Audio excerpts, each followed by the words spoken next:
आज से 6 करोड़ साल पहले हमारी जमीन से एक बहुत बड़ा एस्टेरॉयड टकराया था। वो दिन डायनासोर के लिए क़यामत से कम नहीं था। यानी ये एस्टेरॉयड हमारी जमीन को तबाह करने की सलाहियत रखते हैं और अगर फ्यूचर में हमारी जमीन से कोई एस्टेरॉयड टकराता है तो हमारी जमीन पर इंसानों का नामो निशान खत्म हो सकता है। कुछ हफ्तों पहले एक एस्टेरॉयड हमारी जमीन के बहुत करीब आ गया था, जिसे देखकर साइंसदान खौफजदा हो गए थे और अब ये एस्टेरॉयड हमारी जमीन से आगे जा चुका है। इस एस्टेरॉयड का नाम 2021 GW4 रखा गया था, जिसे माउंट लेमन टेलीस्कोप ने ढूंढा था, जो अमेरिका में मौजूद है। ये बहुत एडवांस टेलीस्कोप है जिसका मकसद हमारी जमीन की तरफ आने वाले सभी एस्टेरॉयड के बारे में स्टडी करना है। और 8 अप्रैल 2021 को इस टेलीस्कोप ने छोटे साइज के एस्टेरॉयड को हमारी जमीन की तरफ आते हुए देखा, जो हमारी जमीन की सेफ लाइन के अंदर आ चुका था, जिसे देखकर सभी साइंसदान खौफजदा हो गए थे कि शायद ये एस्टेरॉयड हमारी जमीन से टकराएगा। इसकी स्पीड 28,000 किलोमीटर फी घंटा थी और इसका साइज 15 फीट था। लेकिन हमारी किस्मत बहुत अच्छी थी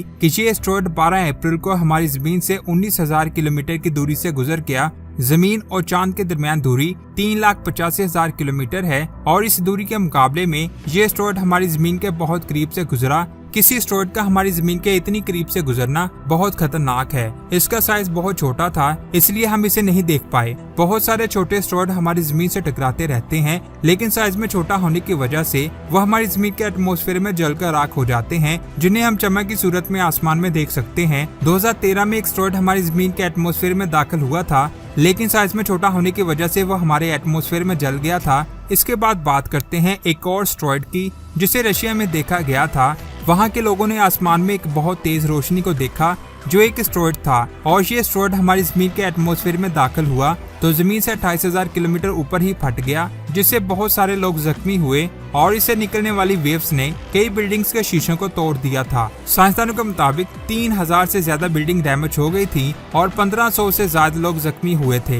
ये एस्टेरॉयड पिछले 100 सालों में जमीन से टकराने वाला सबसे बड़ा एस्टेरॉयड था। इसकी लंबाई करीब 60 फीट थी और इसका वजन 10,000 टन था। इसके बाद बात करते हैं 2020 क्योजी एस्टेरॉयड की। हमारी जमीन के करीब से बहुत सारे एस्टेरॉयड गुजरते रहते हैं। 2018 में एक एस्टेरॉयड हमारे चांद की दूरी से भी कम दूरी से हमारी जमीन के करीब से गुजरा था। जब कोई खतरनाक एस्टेरॉयड हमारे चांद के करीब आता है तो हमें उसके बारे में पता चल जाता है। और 2020 में एक एस्टेरॉयड हमारी जमीन के बहुत करीब से गुजरा था और ये जानकर आप बहुत ज्यादा हैरान होंगे कि वो हमारी जमीन से सिर्फ और सिर्फ 2800 किलोमीटर दूर था। यानी वो एस्टेरॉयड हमारी जमीन से टकराते टकराते बच गया और ये अब तक का सबसे करीब से गुजरने वाला एस्टेरॉयड है, जिसका डायमीटर करीब 18 फीट था।